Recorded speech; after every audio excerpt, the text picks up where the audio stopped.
Good Wednesday afternoon to you. Hope you're having a great day. Thanks for joining us on Sports4CLE. Plenty of talk about the Browns, 3-1, getting ready to travel out west to face the LA Chargers, also 3-1 on the season. A little later in the show, Dennis Manoloff will be along to talk Browns-Chargers matchup. Some news from out in Berea. Anthony Walker, linebacker, activated off the injured list. He did practice today. If all goes well, could very well play and be back on the field for the Browns on Sunday. Greg Newsome ruled out for Sunday against the Chargers, so Greedy Williams will get the start. Jedrick Wills not ruled out, kind of a day-to-day thing. Browns sounding like they want to be a little more cautious with Jedrick Wills this week against the Chargers. Kevin Stefanski talked about the challenge that the Chargers pose for the 3-1 Browns. We prepare based on the tape we have available to us, and then we all do some TV scouting and watch it. And then you get in the office the next morning and you watch it again. But, yeah, I thought they played great the other night against a really quality opponent. They played a physical game. I think for us, we got to see that stadium and find out it's not an indoor stadium. That was news to me. But yeah, I think there's some really good tape on this team, and they've played some really good football. Even the loss that they had was a really close game. Let's welcome in Hayden Grove from the Plain Dealer as well as cleveland.com. Hayden, Chargers a short week, but they will be at home as they played Monday night beating Las Vegas. That's what Kevin Stefanski alluded to. A battle of 3-1 teams, so another important game for the Browns that starts a pretty tough stretch. Yeah, you look at this game against the 3-1 team in Los Angeles, and they got to go out there, have a long flight, and then they come back home. They have 3 games in a row, but 2 of those games are against the Arizona Cardinals, who are undefeated, and the Denver Broncos, who are also 3-1 at this point. So a really, really tough stretch for the Browns. But if they can, get 2 out of 3 of these, I feel really good about, where they're at and what they're doing. So Chargers, they have a ton of talent. You see Justin Herbert broke the NFL rookie record for touchdown passes last year. Again, huge arm. Has guys like Mike Williams he can throw to, has guys like Keenan Allen he can throw to, has Austin Eckler. I mean, they have a ton of offensive weapons. Defensively, you look at Joey Bosa, you look at Derwin James. You got some really, really good defensive players. So it's going to be a tough battle for the Browns no matter what. Yeah, it doesn't get easy when you have the aspirations that the Browns have for certain. Some big names were available or thought to be available. Stephon Gilmore parted ways with the Patriots. He ended up getting traded to the Carolina Panthers for a 6th-round pick. Did not become available. But Jaylon Smith, a linebacker, released by the Cowboys, and here is a little bit of a surprise. So linebacker, an area where the Browns look to upgrade in the offseason and brought in some guys like Anthony Walker, who's now healthy. Is it possible you think that the Browns might be interested in a guy like Jaylon Smith? Well, I think that, there's obviously some very mixed views here. Obviously, the Cowboys felt like he wasn't doing his job well enough, and hence why they released him. I remember him coming out of college and, being really impressive, being a guy that had a huge injury in the Ohio State game, and I believe it was the Fiesta Bowl, came out and ended up, being a really, really good player for the Cowboys, worked his way back for that team and worked his way back from the injury. And, that's a guy I would want on my football team. I've said it before, I'll say it again. I like guys that, have overcome a lot of adversity, that shows their character, it shows what kind of a player they are. So if Jaylon Smith isn't necessarily available in terms of, the best player to bring into for the Browns defense, I think you could bring him in as a good character guy and see how he ends up. Because again, the Browns linebacker unit, yes, is I think it's better than people think, but still there's a little bit of room to be desired there. So I wouldn't have a problem with them bringing in Jaylon Smith. I think he would be a good fit just because, again, he seems to have that tough, accountable, smart nature that the Browns are looking for. And a younger guy. It's a guy that, as you mentioned, would have been probably a top 5, top 10 pick for certain had he not had that serious injury. So a young guy, and you can be sure Andrew Berry's kind of kicking the tires, trying to see if there is an interest as well. Well, Baker Mayfield didn't play well by his own admission. Browns still won the football game, the most important thing. Baker knows he has to be better, and this was Baker Mayfield earlier today. Yeah, I mean, that's definitely, it's nice when you can play, I think, around 50% completion, which is just terrible. And then, to have a win on the road in a hostile environment against a good team. So, yeah, that's nice knowing that we have that. But, there's still a standard that I try and set for myself and try and, hold myself accountable to. So I need to do that. I think my footwork was clean. Just about making the plays when they're there. I really don't think it's that complicated. Everybody's going to try and make an excuse. I pretty much hit on it after the game. Just got to make the damn play. It's that simple. And that's been his message, Hayden, and I admire the accountability. You're not going to admit if you are injured because it just means you're going to take some hits and people are going to take some shots. I think the left shoulder is bothering him, but he won't make an excuse for it, which I get. Yeah, I definitely think the left shoulder is part of the reason he hasn't played as well over the last 2 weeks. But it's not an excuse. Again, Baker said himself, if he's going to be out there, he's going to have to play well. He's going to have to put the game on his shoulders and throw the ball the way it needs to be thrown. And he said, the shoulder harness isn't giving him any trouble with with passing. He said his right arm is fine. So again, it's something you can look at through both ends of the glass. You can look at obviously he's feeling it, and obviously that's going to throw him off a little bit. But on the other side, hey, he's out there, he's tough, he's accountable, he wants to get that, he wants to be there for his team, and he says shouldn't affect his throwing, so it shouldn't affect his throwing. Last week, again, I thought a lot of the right decisions were made. It's just the accuracy wasn't there. Airmailed a lot of passes. Had some he would definitely want back. So again, this week is all about just kind of recharging, figuring out a way to get the ball accurately where it needs to go. I think his footwork's been fine. I think his eyes have been fine. I think he's just got to find, a comfort level with that arm, and you got to get the job done. If you're going to be out there, you have to get the job done. I think he knows that, and that's why exactly he's saying what he's saying. Yeah, and there are going to be games where he's going to have to throw the Browns to win. They're not going to be able to run over everybody. I'm not saying that's going to happen Sunday. It may. There are going to be games where he's going to need to throw for a ton of yardage and a bunch of touchdowns if the Browns are going to win. Well, one thing that has been outstanding has been Jeremiah Owusu-Koramoah, rookie. Pro Football Focus's top-graded linebacker. 89.8 is the rating. JOK, not really impressed by it, though. Here's Jeremiah Owusu-Koramoah. I mean, I don't really, I appreciate it. It means a lot, but necessarily, you don't really, too much harking on that. Just because it kind of puts you in a different world to which, you can see yourself as number one. As you see yourself as number one, the only way to go is, downward. So kind of just, harken and stay in the world that I'm in terms of. Grades from your coaches? Or we get grades, but, those grades don't really necessarily, depict a certain part of the game. It's more of an overall performance, so. And Hayden, I want to see more of this guy on the field. There are some things that he does that we haven't seen Browns linebackers do in quite a few years. And I think the more they are willing to give him, the more he's going to be willing to take. Yeah, he's just a guy that's not your prototypical NFL linebacker. I mean, these guys are kind of different these days, and he's super fast. He gets to he sheds blockers well. He gets to the backfield well, tackles really well, which is the most important thing. Again, linebackers in Cleveland, we've been accustomed to a lot of the linebackers who don't tackle well, and Jeremiah Owusu-Koramoah certainly isn't one of those. Even though he's a little bit smaller, a little bit, not as big as an imposing linebacker, as you're kind of used to in the NFL, he gets the job done. And you're right. I want to see more. I want to see more design blitzes, delayed blitzes for him. I want to see him in coverage. I want to see him just making those, big time tackles that he's able to make. And Cleveland might have really found themselves to steal here with Jeremiah Owusu-Koramoah. And not only, again, a very smart player, very cerebral player, but also incredibly athletic and gets the job done in the tackling department, which is most important.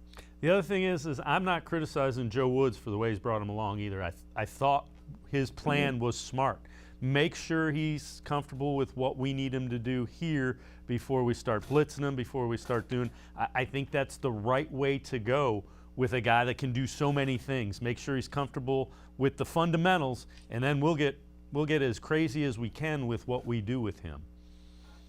Yeah, I mean, you look at him, and because he's such a Swiss Army knife and can do so many things. Again, he's a good coverage linebacker, he's a good tackler.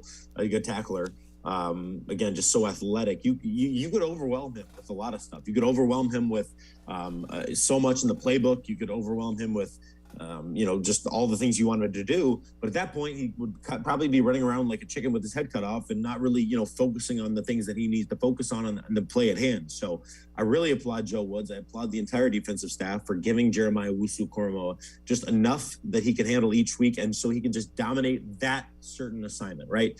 Instead of having 10,000 things he's thinking about and 10,000 things he needs to do, focus on his assignment, do it really, really well, as he has. He will continue to progress and to, be able to handle more on his plate as he goes along. The other thing that was really impressive against the Vikings, I thought he was able to play off blocks. That was the area that I was concerned because he is a little undersized, but he was not, linemen were not running him over, which if that continues, he's going to be an all-pro for a long time with his speed and the way he tackles.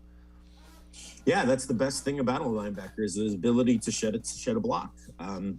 He was asked today about, the fact that he eludes blocks. He doesn't shed them, he eludes them, and he finds his way past without even getting touched. But sometimes that can be a problematic thing because you're supposed to, you want to be in a certain area and you don't want to get too far away from it. So I think he'll continue to grow in the pass shedding or the block shedding, and he'll continue to be just very elusive, which will get him a lot of sacks. And if he continues to have great coaching around him and to continues to learn and continues to be the sponge that he is, I think, again, the sky is the limit for what this guy can be for your football team. Hayden Grove from the Plain Dealer and cleveland.com and I are going to step aside and take a quick time out. On the other side of the break, we'll hear what some folks from Good Morning Football think is the key to the Chargers-Browns game. We'll also hear more from Jeremiah Owusu-Koramoah. Sports4CLE will be right back. Stay with us. Welcome back. Back to new friends, new classroom, and learning new things. Back to wearing shoes, man, like real shoes. Back to rushing to class. Back to having questions. Lots of questions. Back to vending machine dinners. Back to too much caffeine, too late at night, but feeling like it was a night well spent. Back to pursuing your dreams and taking control of your future. Come back to go forward. Try C, where futures begin. When it comes to selling you a mattress, most retailers are handing you a long line of extra steps that drive up costs and create confusion. At the Original Mattress Factory, we simplify the mattress shopping experience by building mattresses and box springs in our own local factories and selling them direct to you. It's short, sweet, and simply makes sense. So experience more than just the mattress store. Experience an original, the Original Mattress Factory.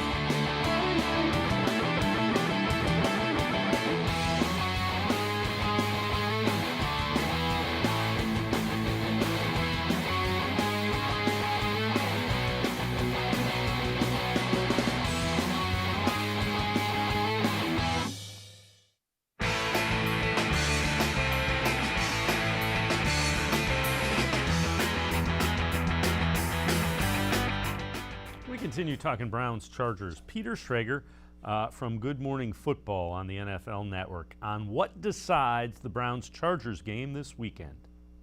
I don't know if anyone else is watching. They have the best defense in the league. Like, this defense is unbelievable. So I think that's the key factor here. I think this defense, let's see if they're for real. The last two games, look at these numbers here. Vikings were scoring on everyone. They ran it up the score on the Seahawks. They put up a lot of points on the Cardinals. They play the Browns last week. We're going to hold you to 7 in your own building. Cousins got crushed. Crushed. Bears, they won a game. They were feeling good. Let's go to field. No, you're not going to do anything here. And the defense hasn't just been this guy, Myles Garrett. We're seeing huge production. Every level. From Malik McDowell, who no one expected from Malik Jackson, who no one really expected. JOK! Jeremiah Owusu-Koramoah has been starting the past 2 weeks. Not coincidentally, no one's scoring any points. The guy has been a heat-seeking missile. This Browns defense has been so good, suffocating other teams. So as the Chargers are feeling good about Justin Herbert and what they've got going on, if the Browns defense shows up to SoFi like they did the last 2 weeks, playing the Bears and playing the Vikings. I don't even know if the Chargers offense and Joe Lombardi, what he wants to do, could even get going. They've been that dominant. Right now, I think Myles Garrett's the Defensive Player of the Year. Yes, he has been unblockable. And he's got a bunch of guys around him that are doing the same thing. So Browns defense, we don't talk about it too often. Pretty cool. They can bail out Baker if he doesn't have his best game. And let's welcome back in Hayden Grove. And Hayden, you know, the defense has been lights out the last 2 weeks. Eventually, teams are going to score against them more than a touchdown in a game. But having said that, the line of the Chargers hasn't been great. The line of the Browns is playing really well defensively. Yeah, it's going to be a really interesting game from both fronts. I think, obviously, you know, the old football term is that you win on the line of scrimmage, you're going to win the game, right? You win both lines of scrimmage, that's what you're going to do. But I think that both teams have very interesting fronts. I think that you look at the Chargers front, you look at the Browns front. I think the Browns front is, you know, as they said, dominating right now. You're looking at Malik McDowell, you're looking at Malik Jackson, you're looking at Myles Garrett, you're looking at Jadeveon Clowney, you're looking at Takk McKinley. I mean, the list goes on, and they're getting after it. So, added to that, you know, they're bringing a lot of design blitzes for Jeremiah Owusu-Koramoah, for Grant Delpit, for even a guy like Troy Hill. So they're doing a nice job of kind of deceiving the opponent's offense and making them think that maybe, you know, things aren't coming that are coming. So I'm excited to see what this Browns defense can do. I think I think they just have their confidence now. I really do. I think the confidence is going to continue. I think that they're now kind of buying into this Joe Woods scheme. I think they're buying into each other. And the more they play well, the better and better they're getting. That's kind of how a defense works. They kind of use that momentum and say, all right, we can come, we're coming after you, we're coming after you, we're coming after you. And now, again, opponents are going to be looking and saying, man, I don't want to play that front. You're going to have left tackles that are losing sleep over Myles Garrett. You're going to have, you know, tackles that are losing sleep over Jadeveon Clowney. They're kind of lining them up all over the front. So I love what Joe Woods has done with this defense after the first couple of weeks, and I think it's only going to continue to get better. Yeah, and you know, one of the guys that kind of has been used all over the place is Jeremiah Owusu-Koramoah, and he talked about kind of the way that they've brought him along and keep giving him more and more each week. No, yeah, I appreciate it a lot. You know, as a rookie, you do have a lot on your plate and things like that. You know, as a veteran, you have a lot on your plate as well. But you know, so there's a lot of things off the field, on the field, and things you have to handle. So you know, I really do appreciate him kind of, you know, going at my pace and me going at his pace, and it's a team. So each and every week, I become more experienced, and the more you know snaps I get, the more knowledgeable I become of the game and things like that. So the more I play on the field, the more they're looking to do with me. But you know, I'm just following in their footsteps, and hopefully as time goes on, I become more of a bigger role. So. And you know, I would count on that. I think each week as he's comfortable, they're going to continue to expand what they do with him. Yeah, no doubt. And you look at this week especially, you have Anthony Walker coming back. You have Malcolm Smith kind of ready to back up, and Malcolm Smith has been great too. So you're going to see a lot of JOK, no doubt. He continues to play well. He continues to handle his assignments super, super productively. He brings an element of speed to that defense that you don't really have. I mean, they're athletic guys, but they're not guys that are nearly that fast. And I'm excited, like I said, to see what he can continue to do going forward. I really think that with that speed and his ability to tackle, he's kind of a very, very hybrid, special breed of linebacker that you don't see often in the NFL. Yeah, and you know what? I think you're going to probably start seeing more and more like him because the NFL has become such a throwing dominant league. JOK talked about having that veteran, Anthony Walker, will practice. The Browns hopeful that he can play. Here's JOK on what Anthony Walker would mean to the defense. Oh, no, I mean, it'll be a tremendous boost. Of course, as you guys know, he's a great baller. Has a lot of tackles in his career, and you know, really has a good insight as a veteran. He has a lot of, you know, reports on the scouts and things like that, and he was really good at watching film. So we always harken on Anthony to be able to go in there and sit down and watch film with him and learn a lot from him. So. Yeah, and Hayden, don't forget Anthony Walker was the leading tackler on that defense week 1 when he played against the Chiefs and then came up with the hamstring. So again, that we tend to forget. Newsome hasn't played a couple weeks. Walker hasn't played. So there were pieces that Joe Woods envisioned that haven't been on the defensive side of the ball as well. Yeah, you look at Anthony Walker, you look at pretty much one of your ultimate leaders on defense. I mean, obviously you have John Johnson, you have Myles Garrett, you have Jadeveon Clowney, but Anthony Walker Jr. is your man in the middle there. He was the one that was calling the defense, and as JOK said, a super heady player. a guy that has a lot of intelligence, that works hard to understand what other offenses are doing, works hard to make sure that his team understands what they need to do to combat the other offense. I think having Anthony Walker Jr. in there is only going to help the defense even more. And like they said, they might be without Greg Newsome again this week. They're going to be without Greg Newsome again this week. But to add a guy of, Anthony Walker's experience and his football IQ level, it's going to be a big boost to that Browns D. So Pro Football Focus came out with their first quarter all-pro team. So the first 4 games, Browns well represented. Left guard Joel Bitonio is on that all-pro team for the first quarter by Pro Football Focus. Right tackle Jack Conklin, edge rusher Myles Garrett, linebacker Jeremiah Owusu-Koramoah. We kind of gloss over the offensive line. They've been outstanding. That's why they're running the ball so well.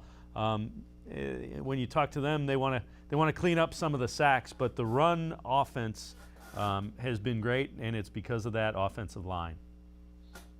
Well, I think you can put the sacks, a lot of that, on Jedrick Willis's ankle. I mean, he's just not healthy, and they've been without Chris Hubbard too, so they've kind of been on their third, fourth-string left tackles at this point. Blake Hanson's played a little bit, and James Hudson's played a little bit. So I think you can put a little bit of the sacks on that. But otherwise, again, you're right. The offensive front, I mean, they just do a tremendously good job with this gap scheme concept. Wyatt Teller pulls like a monster. So does Joel Bitonio. You look at, J.C. Treader, the man in the middle, the guy that controls that offense, the captain in that middle of that unit. So I think the offensive line, again, they're tremendous. I think they're one of the best in the league, and there's no wonder that 2 of those guys are on the all-pro list at least quarter of the way through. Hayden Grove from the Plain Dealer and cleveland.com and I are going to step aside, take another timeout. On the other side of the break, we will dive into Nick Chubb, what he's done. We'll also hear from Nick Chubb. Sports4CLE will be right back. Stay with us. Welcome back. Back to new friends, new classroom, and learning new things. Back to wearing shoes, man, like real shoes. Back to rushing to class. Back to having questions. Lots of questions. Back to vending machine dinners. Back to too much caffeine, too late at night, but feeling like it was a night well spent. Back to pursuing your dreams and taking control of your future. Come back to go forward. Try C, where futures begin. When it comes to selling you a mattress, most retailers are handing you a long line of extra steps that drive up costs and create confusion. At the Original Mattress Factory, we simplify the mattress shopping experience by building mattresses and box springs in our own local factories and selling them direct to you. It's short, sweet, and simply makes sense. So experience more than just the mattress store. Experience an original, the Original Mattress Factory. The Ohio Lottery Partners in Education program recognizes role model students and teachers from across Ohio. Nominations can now be done completely online. To nominate a deserving teacher or student, go to ohiolottery.com. In the About section, find Partners in Education. There you will find links to the nomination forms. Students kindergarten through 12th grade can be academic all-stars. Teachers can be honored as a Teacher of the Month. The Ohio Lottery Partners in Education, where stars shine.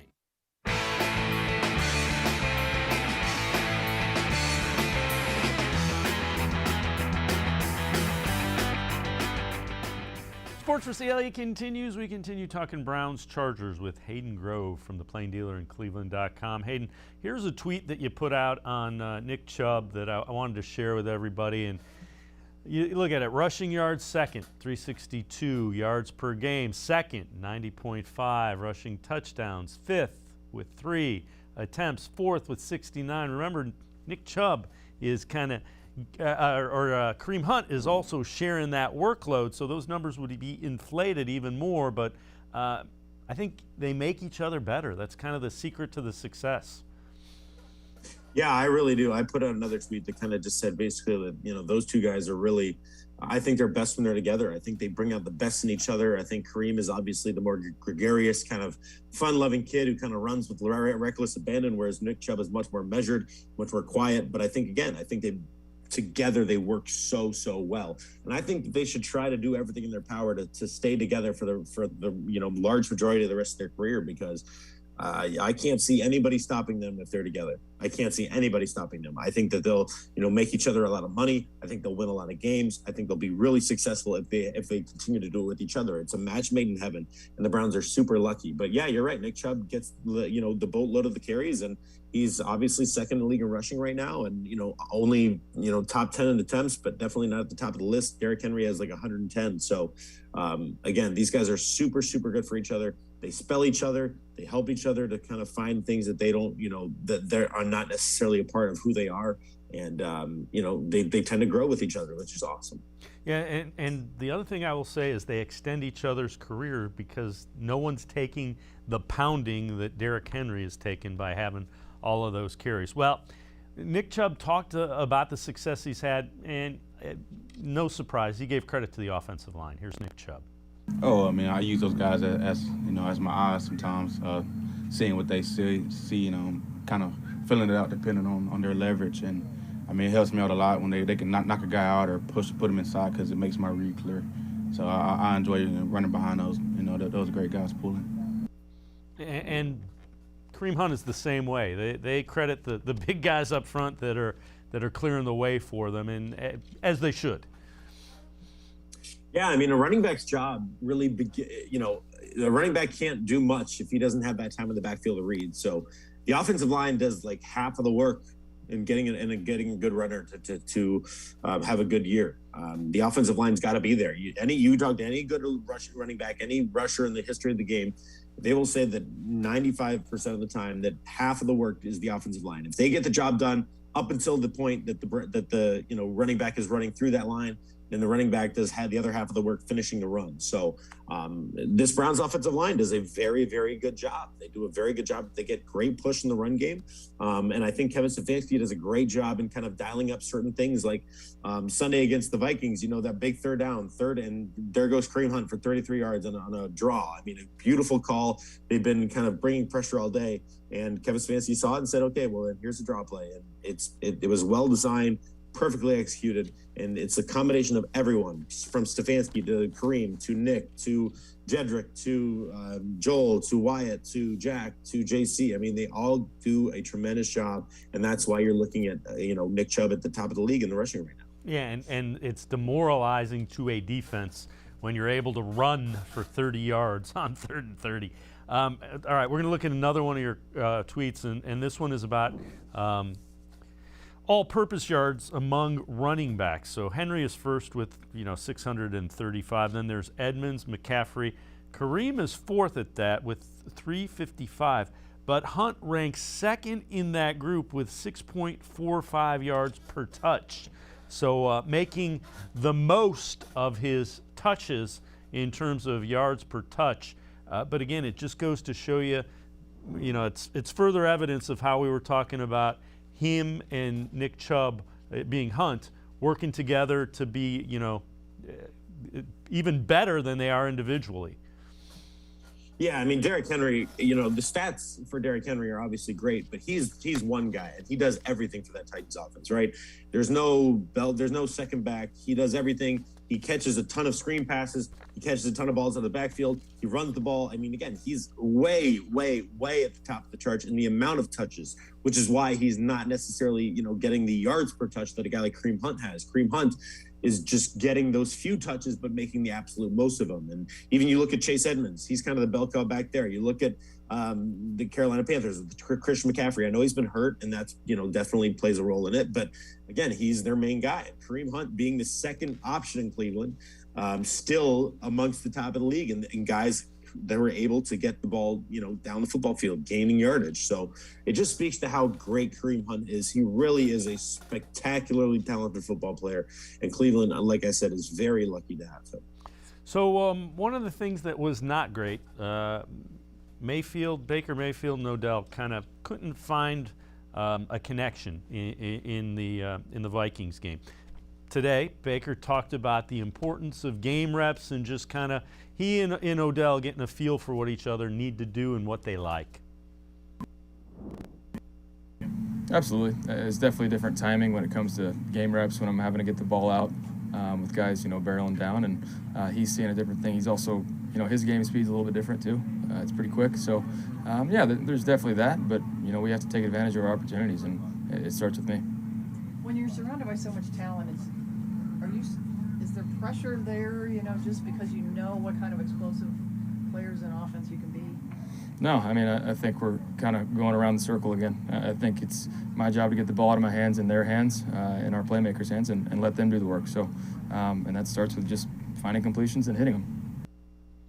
And again, everybody's trying to give Baker an out, and he's not going to take it. And I like that. That's the way the quarterback should be. Definitely. I think Baker Mayfield is a perfect quarterback for Cleveland. I think he's kind of got that attitude where, hey, I'm not going to shy away. I'm going to be proud. I'm going to be confident. I'm going to, not go to work and work hard and get this thing done and get this thing the way it needs to be. I think that, he's never made an excuse for poor performance, and he's not going to start making one now. And said he just didn't play well. Said there were definitely some miscommunication stuff, and that's got to get fixed. But he missed some big passes. Again, he was very inaccurate with the football, even if he was making the right reads. And it's only half the battle to make the right reads. You got to be accurate with the football. You got to deliver it on time, and that's Baker's job. And I think this week he's got to do a much better job of it, because last week was not a good, and it's not a good representation of the way that he's been playing. Again, I think the first 3 weeks he was amongst, the top 10 in the NFL in what he was doing. And then last week, obviously, he took a dive with, with the numbers that he put up. But I still think that you look at the positives, no interceptions, no turnovers, kept the ball in Cleveland's hands, and that's super important. Yeah, I agree wholeheartedly. If he's not turning the ball over, he's giving this team a pretty good opportunity to win. Bottom line is Browns are 3-1. So there's 3-1. Doesn't matter how he's played. 3-1 is the most important number. But there are going to be games where the Browns need Baker Mayfield to throw for a bunch of yardage, and he knows that. Hayden Grove from the Plain Dealer and cleveland.com and I are going to take one more time out. On the other side of the break, we're going to talk plenty of Browns Chargers. Baker Mayfield will talk about the Chargers defense. We'll also take a look at what we've learned about the Browns and the Chargers for the first 4 weeks. Sports4CLE will be right back. Stay with us. Welcome back. Back to new friends, new classroom, and learning new things. Back to wearing shoes, man, like real shoes. Back to rushing to class. Back to having questions. Lots of questions. Back to vending machine dinners. Back to too much caffeine. Too late at night, but feeling like it was a night well spent. Back to pursuing your dreams and taking control of your future. Come back to go forward. Try C, where futures begin.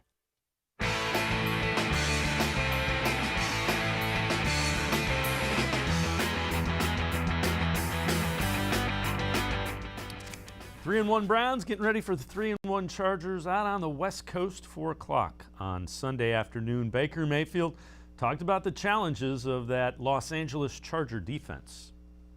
Yeah, Derwin's obviously extremely talented, always around the ball. Had a really good play the other night for the interception, and then Joey's just an elite pass rusher. He's somebody that you really got to know where he's at. He's a guy that can change a game, and he's consistently done that throughout his career. So we have to be prepared for that and handle it. Those are the types of guys you talk about being the game wreckers, of eliminating that part of it. Derwin James, safety. Joey Bosa, defensive edge rusher. Hayden Grove, it will be a challenge for the Browns offense, especially with Joey Bosa. Oh, yeah. A guy like that, I've been watching him since he was in high school, and just an athletic freak, just his arms are so long, his legs are so long, they're so strong. It's just impossible to really, block him every snap. So the idea has to be for the Browns, get rid of the ball quickly. You can't let Baker Mayfield sit there in the pocket, and Baker Mayfield's got to be decisive with the football. And you got to be able to run the ball well, because if you're able to run the ball well, that pass rush is going to be just a tick slower. I think that's what Kevin Stefanski scheme does a great job of as well, is because teams are so accustomed to the Browns running the football, they're going to be a little more hesitant to be, pulling their ears back, and they're going to say, okay, we got to stop the run. And then you pull the play action pass, and Baker Mayfield's going to have some time. So that's going to be the game plan against this Chargers front. They're going to continue to do what they do with the play action pass. They're going to run the football too, and Baker's got to be decisive and accurate. That's the bottom line. Yeah, and Chargers' run defense has not been good through the first 4 weeks. CBS Sports Cleveland.com with one thing we have learned about each team for the Browns. It is that it's not Stefanski's offense, but rather the defense that is carrying them. Baker Mayfield held the explosive Vikings in check on the road, picking up the slack for the offense last week. Hard to argue with that. I mean, the defense for the Browns is the reason that they are 4-1 or 3-1 without question. Right, absolutely. I mean, you look at the Vikings game, that's a big defensive win. You look at the Bears game, obviously, those are the two big defensive performances. So yes, absolutely, 100%. This defense is carrying this Browns team right now. I don't foresee that continuing necessarily. I think the offense is going to pick it up. They're so explosive. They will. You know, Baker Mayfield, if anything pushes Baker Mayfield, it's a couple of bad throws in a bad week. So I think he'll come back and be really, really strong coming up here next week. Yeah, I agree wholeheartedly. CBS Sports. So the one thing that we learned about the Los Angeles Chargers, and it's that Justin Herbert belongs in the MVP conversation. Crowded one, no doubt, but ultra efficient, and he did look good Monday night. So that's the type of quarterback that the Browns defense is going up against on Sunday out in Los Angeles, and he's definitely worthy of that praise so far. Yeah, I mean, when you look at Justin Herbert, you got pretty much everything. You got a strong arm, you got an accurate kid, you got a kid that gets the game of football, great football IQ, good off the field, incredible size, incredible strength, arm strength. I mean, that's everything you want in a quarterback. So the Browns got their work cut out for them in the pass game for sure. But if you can get to Justin Herbert, again, you can slow any quarterback down if you get to him enough. So Myles Garrett, Jadeveon Clowney, they got a job to do. Joe Woods got a job to do. Make him feel you, make him feel that presence, make him feel that pressure, and make things a lot easier on what is already a very, very difficult job for the defensive backs, because the NFL is a passing league, and that's why you see so many pass interference penalties. And you got to make their job just a little easier by making Justin Herbert, decide very, very quickly to throw a ball here, throw a ball there, while he's not, letting receivers run all over the field. You got to get to him quickly so that you can, be in on the routes and get the job done, make tackles, make pass deflections, whatever. And the Browns defensive line has played well, and there are some weak spots on that Los Angeles, I almost call them San Diego, on that Los Angeles Chargers offensive line. All right, Pete Prisco had a prediction. He has the Chargers winning this one by a final of 23-22, a 1-point win. And you see the Chargers coming off a couple of impressive performances. Browns running game should be able to control the game flow. Score will stay down. Browns will hang around. Chargers win it, but the Browns stay close. How do you think this one plays out, Hayden? I think the Browns win it late. I really do. Just a gut feeling. I think it's going to be very close. Just given that the Chargers again do a lot of things very well, but the Browns can very well control the pace. If the Browns offense comes to play and the offensive line runs the ball the way that they know how to run the ball, and they run the ball the way they do, Cleveland can control the time of possession and control the clock. And if you can do that, sometimes all it comes down to is whether you get the ball to start the second half or not. So it might come down to the coin flip in this one, and that might be, make the game. So I would definitely say it's a 50-50 game. Definitely a pick 'em. We'll see what happens. The other thing is the Chargers' run defense is through the first 4 weeks is among the lower in the they've given up among the most yards in the NFL. And the other reason to be optimistic, the way the kicking game is. Chase McLaughlin has been outstanding, especially last week. But he's made a couple. He's 3 of 3 on 50-plus yarders, and he hasn't missed a field goal yet.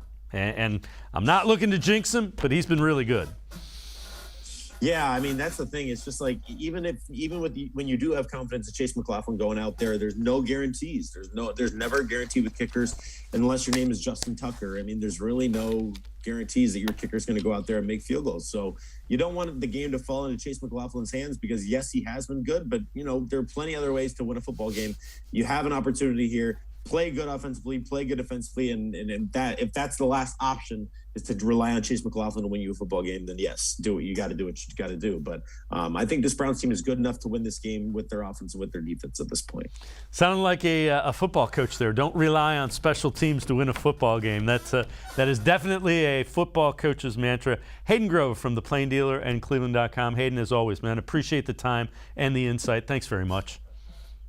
Dave, thank you. Take care. All right, Hayden Grove, make sure you read them in the pages of the Plain Dealer as well as on cleveland.com. We're going to step aside, take a quick time out. On the other side of the break, we are joined by the D-Man, Dennis Manoloff, talking more Browns as they get ready for the Chargers Sunday. Sports4CLE will be right back. Stay with us. The Ohio Lottery Partners in Education program recognizes role model students and teachers from across Ohio. Nominations can now be done completely online. To nominate a deserving teacher or student, go to ohiolottery.com. In the About section, find Partners in Education. There you will find links to the nomination forms. Students kindergarten through 12th grade can be academic all-stars. Teachers can be honored as a Teacher of the Month. The Ohio Lottery Partners in Education, where stars shine.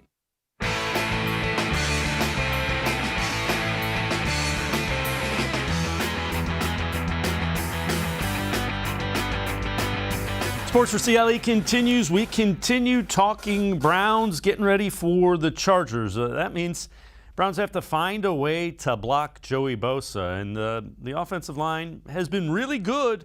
One thing that is an area of concern, they have allowed 12 sacks in 4 games. Kevin Stefanski talked about facing Bosa as well as the concern about the sacks they've given up so far. Very, very slippery, powerful, very good against the run, very good against the pass. Motor never stops. He's an elite player. Yeah, how do you feel that your protection has been through 4 games? I know the sack numbers are higher than they were a year ago. Yeah, the sack numbers, I need to do a better job. I think 3 of them have been on 4th down. I need to do a better job there. Let's welcome in the D-Man, Dennis Manoloff, WTAM 1100, as well as 106.9. And D-Man, that's an area of concern. 12 sacks, so that's 3 a game. Joey Bosa is kind of putting a bib on, getting ready to get after the quarterback. Yeah, and left tackle specifically, within the line, left tackle, of course, Jed Will's been battling that ankle problem, and who knows what they're going to run out at the Chargers on the left tackle side of it. But you know what? I appreciate Kevin Stefanski taking some of the responsibility for these sacks, but let's be real here. I mean, it's to me, it's been either the line or Baker Mayfield not getting rid of the ball quickly enough. I'm not putting it on Stefanski, but I appreciate him, saying, hey, I need to scheme it better so that these guys, there isn't more opportunity for sacks. Yeah, and Mayfield has tried to move around and buy some extra time and hasn't been able to. So the question was asked of Baker Mayfield about just that cohesion and working together and the trust of the offensive line. Here's Baker Mayfield. No, I wouldn't say it's because I've been sacked. I think we've played a couple good fronts. I mean, the Chicago front, we hit on that after we played them. And they're dealing with some injuries, and Jed's been fighting through stuff, so we have guys stepping in and, trying to plug and play. So I just got to do a good job of getting the ball out when I know that's the situation. But that didn't affect my trust level. I trust those guys wholeheartedly, and they're a great group. And D-Man, you just can't take as many sacks as the Browns have the last couple games. That's true, and this is a difficult matchup for the Cleveland Browns because of Bosa with the Chargers in that line against an offensive line that struggled a little bit collectively. Again, I identify it more as a left tackle issue so far and a Baker Mayfield issue because I don't think we're seeing anywhere close to the quality of play from Baker Mayfield that the Browns need to see, and certainly the game against Minnesota was an unmitigated disaster, and he didn't exactly light the world on fire against the Chicago Bears either. So I know the first 2 weeks he was really accurate, and he had, a lot of yards per attempt, but overall through 4 weeks, Baker Mayfield needs to be a lot better. Yeah, and you know what? He has said as much. He's downplaying the shoulder, and I think that affects a little bit the way they use him and some of the things they're doing and not doing. I don't think they're getting him as much out of the pocket as they did the first couple games because they don't want him to take the hits. But if he's going to be out there, they've got to find a way to make it work.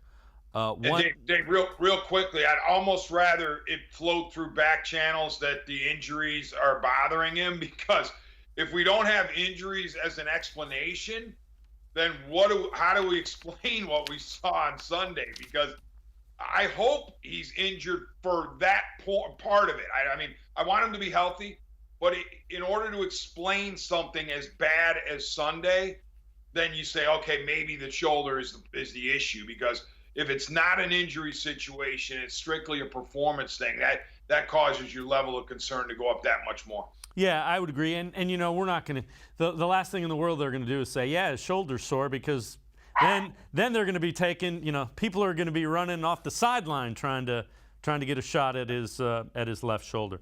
One guy who's been outstanding has been Jeremiah Owusu-Koramoah. Pro Football Focus has ranked him as the highest-ranked rookie, as well as one of the top-ranked linebackers.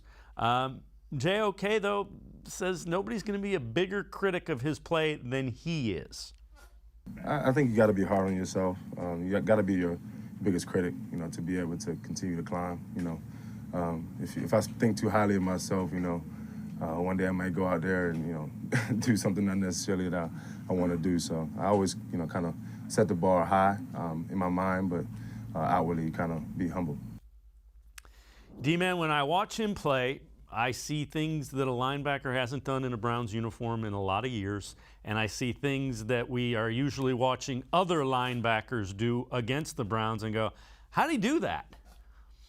Yeah, you know what? I mean, Dave, you heard me singing the Joker's praises when he was at Notre Dame as a prospect, as a guy who potentially could land with the Cleveland Browns. And I'm so happy they got him. I mean, I was amazed they got him in the second round after getting Greg Newsome in the first round. But yeah, you want to hear a rookie who's had some success right away.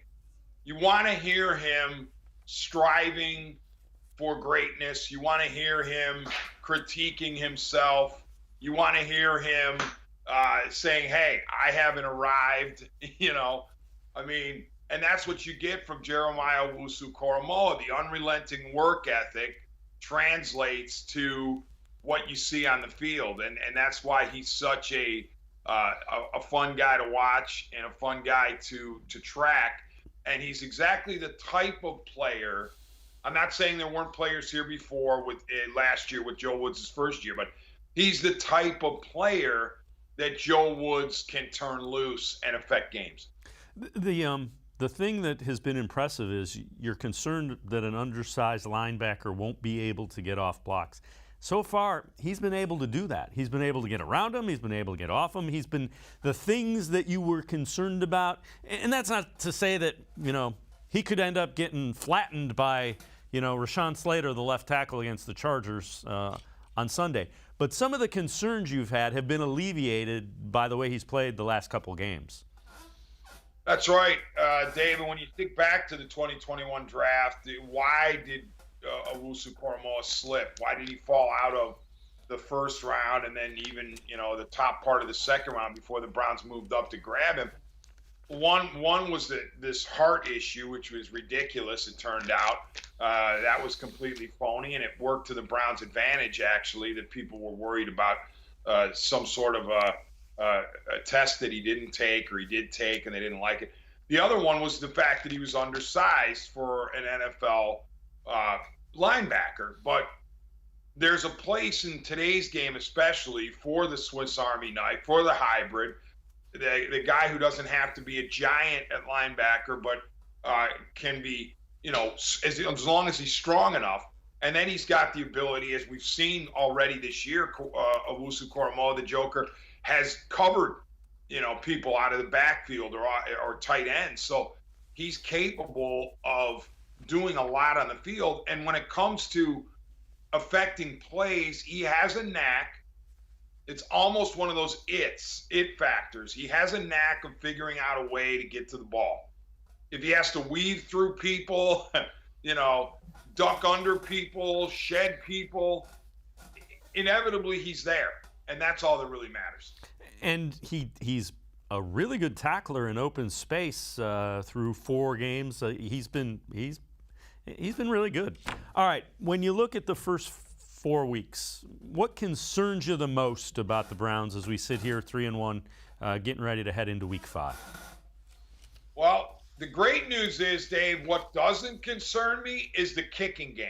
I mean, Chase McLaughlin, unbelievable. So keep that one going, Chase. So no concerns whatsoever about the kicking game. And I'm all right with Gillen, and even though he's, sometimes he hits a punt that's a little weird. So special teams is okay. And you've got Felton returning punts now. And so that's good to see, because that needed an upgrade for sure, the punt side of it. As far as offense goes, I'm concerned a little bit about Baker Mayfield. I wouldn't say worried, but I'm concerned because, Sunday was a disaster, and he was wild. He was wild high. He was wild left. He was wild right.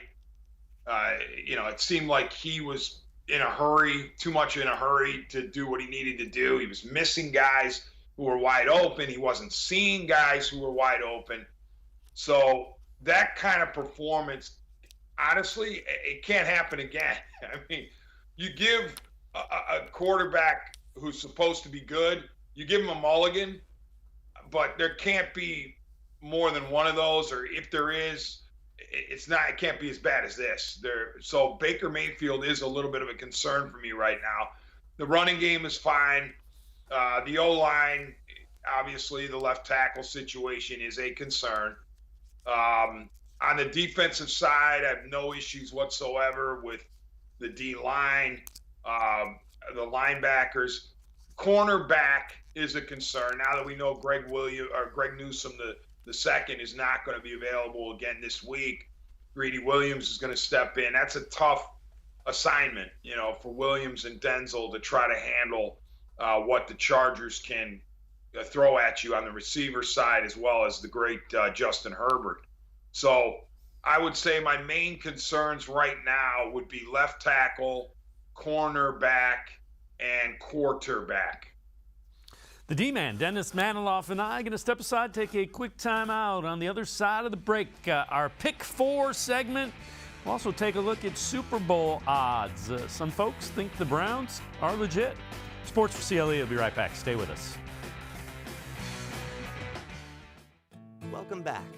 Back to new friends, new classroom, and learning new things. Back to wearing shoes, man, like real shoes. Back to rushing to class. Back to having questions. Lots of questions. Back to vending machine dinners. Back to too much caffeine and too late at night. But feeling like it was a night well spent. Back to pursuing your dreams and taking control of your future. Come back to go forward. Try C, where futures begin.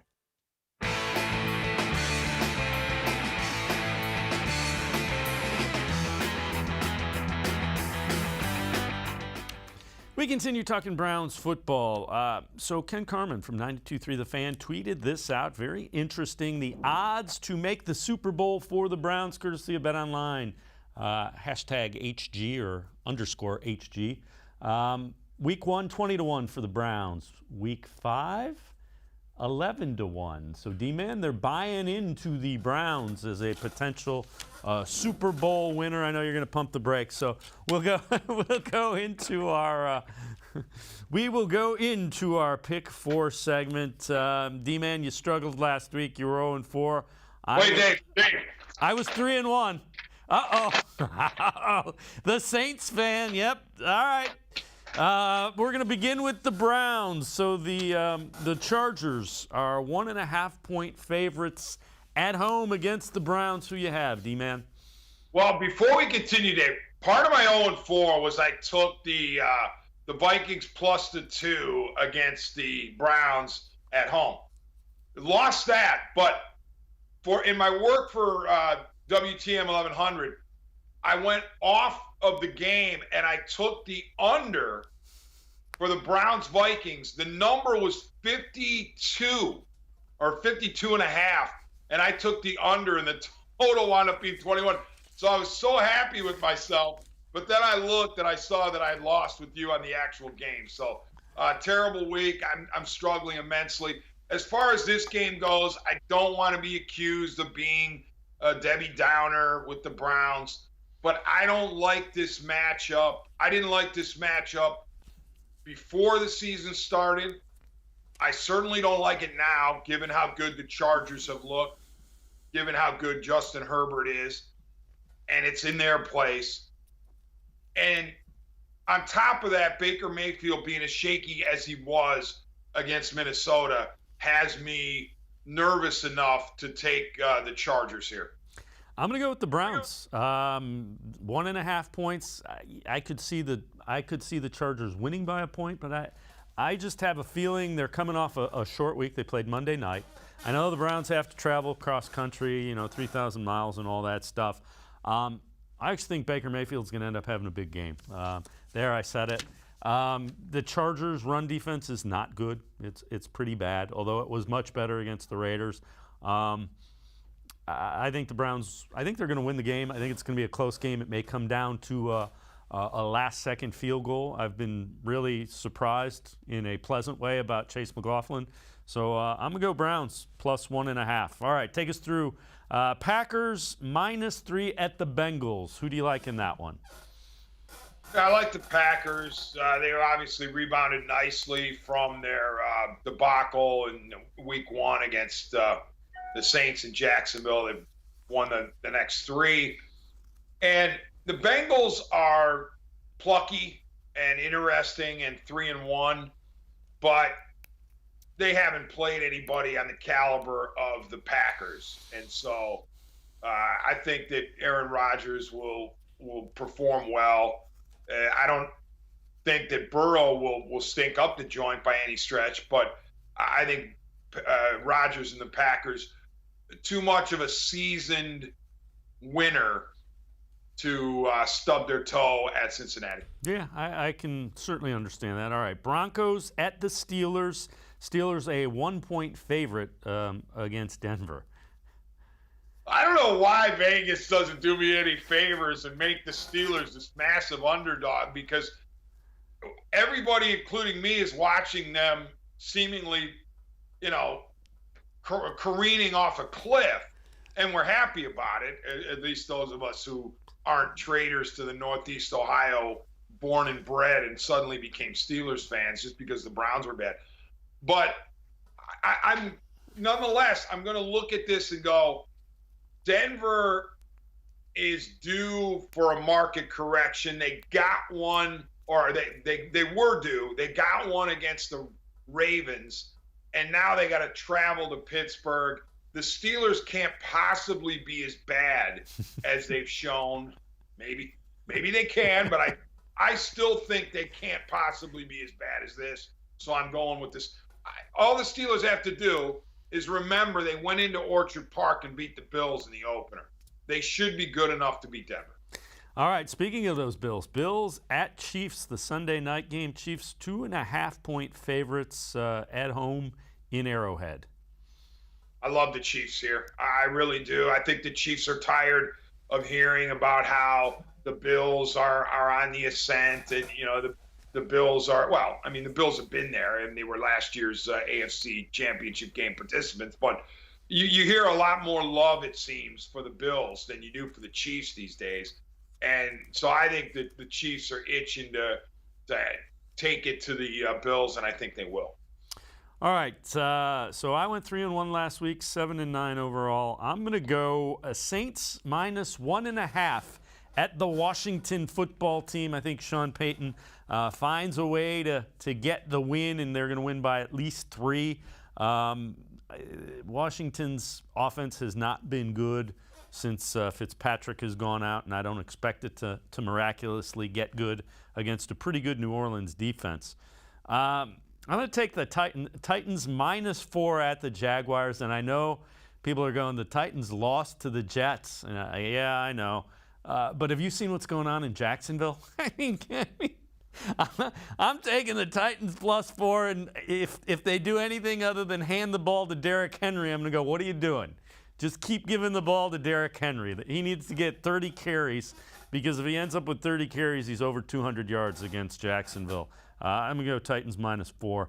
And then I did this last week, and it didn't work out so well. My one loss was the Rams and the Cardinals. I'm taking the 49ers +5.5 against the Cardinals. I'm going to keep running into that Cardinals aren't this good brick wall until I finally break through. But I think even if it's Trey Lance, especially if it's Trey Lance, I think the 49ers offense finds a way, and I just don't see the Cardinals being – I know they're the only unbeaten team. I know Kyler Murray is really good.